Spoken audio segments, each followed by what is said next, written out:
साथ ही जा रहे हैं हम तो सारे। जब वो लोग वहाँ पर बोल रहे हैं तो आप लोगों को उनके साथ बहरी सरकार को सुनाने के लिए टायर चलाना और हंगामे करना जरूरी है। ये बहरी सरकार हमारी बात नहीं सुन रही है। हमारा भाई मरा, हमें तो एक चीज का मुर्दाबाद मुर्दाबाद, बंद करो बंद करो बंद करो।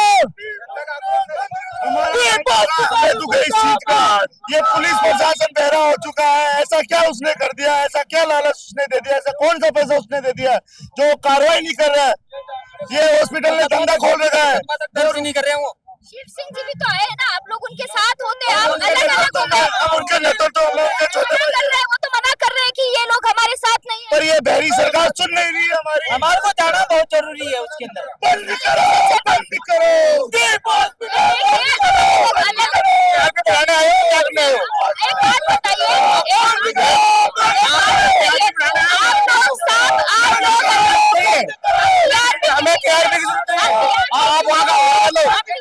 वो भी हमारे बड़े भाई हैं।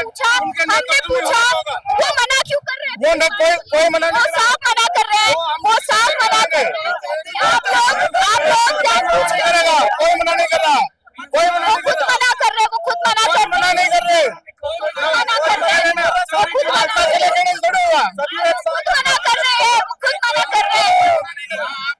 जरा किसके पास ये हमारे साथ आप कौन बोल रहा है कि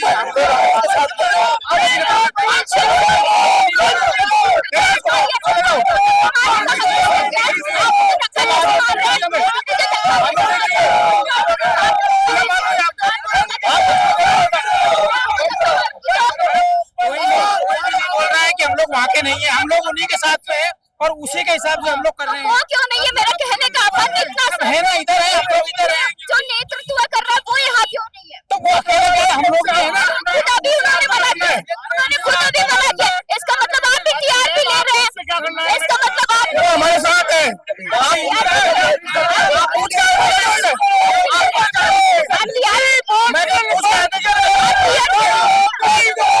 यहाँ पे टीआरपी लेने के लिए खड़े हैं। जरा देखिए, ये टीआरपी ले रहे हैं, एक बच्चे की मौत पे टीआरपी ले रहे हैं, बच्चे की मौत पे टीआरपी ले रहे हैं। जरा देखिए इनको कि एक आदमी प्रदर्शन कर रहा है, ये टीआरपी ये बटोर रहे हैं, कहाँ गई वो?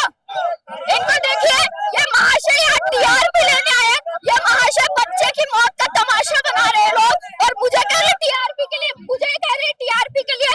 ये साहब खुद यहाँ टीआरपी ले रहे हैं बीच चौराहे में खड़े होकर, और ये मेरा माइक, ये मेरा धक्का मार के मुझे कह रहे हैं कि ये मुझे धक्का मार के कह रहे कि मैं टीआरपी यहाँ पर ले रही हूँ। तो ये यहाँ पर टीआरपी ले रहे हैं, ये यहाँ पर टीआरपी लेने का काम कर रहे हैं, और ये महिला पत्रकार को कह रहे हैं कि आप टीआरपी ले रहे हैं। जरा देखिए, ये इतने बड़े बड़े बुजुर्ग लोग हैं और बेशर्मी की हद कि ये एक महिला पत्रकार पर चढ़ने को तैयार हो गए। इतनी बेशर्मी, ये काई के ये इससे तो साफ नजर आता है कि ये कहीं क्यों करवा दी है।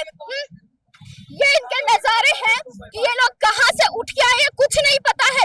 जब अगर आप यहाँ पर आंदोलन कर रहे तो बैठिए ना फिर वहां पर, यहाँ क्या गुंडागर्दी कर रही, ये है इनके नजारे। ये नजारे इन गुंडों के देखिए जरा, ये एक महिला पत्रकार के साथ ये साहब बदतमीजी कर रहे हैं। इनसे कोई पूछा जाए कि आप कहाँ के दादा, कहाँ के नेता है जो आप मुझ पर या मेरे माइक पर हाथ उठाने का दम रखते हैं? पूछे जरा इनसे कि ये कौन सी कॉलोनी के नेता है, कहाँ के ये अध्यक्ष हैं, किसने इन्हें जिम्मेदारी दे रखी है कि बीच सड़क में एक महिला पत्रकार के साथ आप अभद्र व्यवहार कीजिए। ये यहाँ के धक्का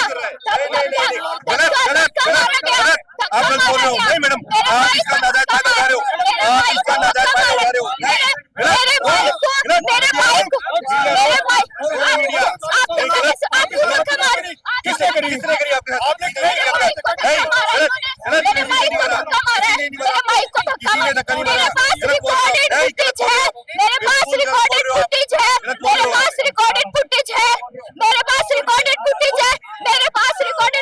समझ आ गई। ये देखिए, ये है, ये लोग हैं, ये यहाँ पर न्याय दिलाने आए हैं। ये एक महिला के सर पे चढ़ गए, उसके एक महिला से ये इस तरीके से बात कर रहे, ये न्याय दिलाएंगे? भाई तुम लोग दिला लिए न्याय, तुम इसी तरीके के घटिया किस्म के लोग और यही करोगे। ये है इनकी न्यायबाजी, और ये यहाँ पे न्याय दिलाने आए, खुद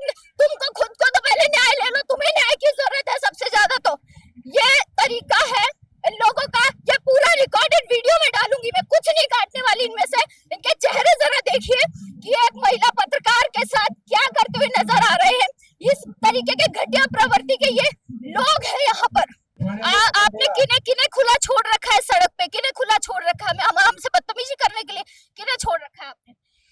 आपके साथ किसने बदतमीजी करी? आप बताइए, इन लोगों को आपने छोड़ रखा है, वो कह रहे हैं कि हम शिव सिंह जी के साथ हैं और इसीलिए हम टायर जला रहे हैं यहाँ पर। आपने छोड़ा है, आपने बुलाए हैं गुंडे? मैं ये कहता हूँ कि मैंने एक आह्वान किया है और आपके साथ में अगर किसी ने भी बदतमीजी करी है तो मैं उन सब की तरफ से आपसे माफी मांगता हूँ। आप भी सीखा हो तो आपने हमेशा राजपूत समाज की आवाज को उठाया है, आप हमारी छोटी बहन हो।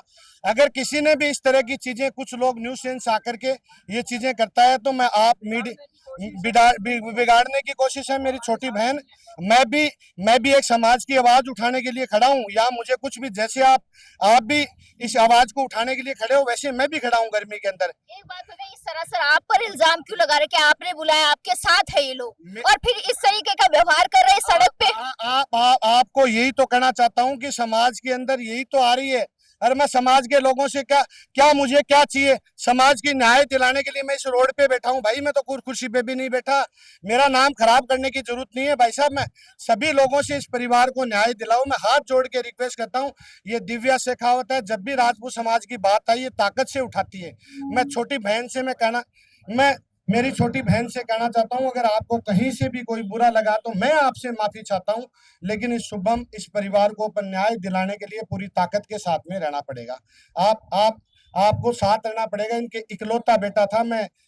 आपको अगर कोई भी चीज लगती है तो ये सोचो कि मेरा भाई था। यहाँ पर कहीं भी कोई चीज आ रही है, ये चीज मेरे साथ भी आ रही है। मैं भी रात की 3 बजे से नहीं सोया, मुझे भी बाहर के नंबरों से धमकी आ रही है, प्रशासनिक बोल रहे हैं गिरफ्तार कर लेंगे, कोई बोल रहा कुछ हो जाएगा, कोई बोल रहा हॉस्पिटल वाला ये कर देगा।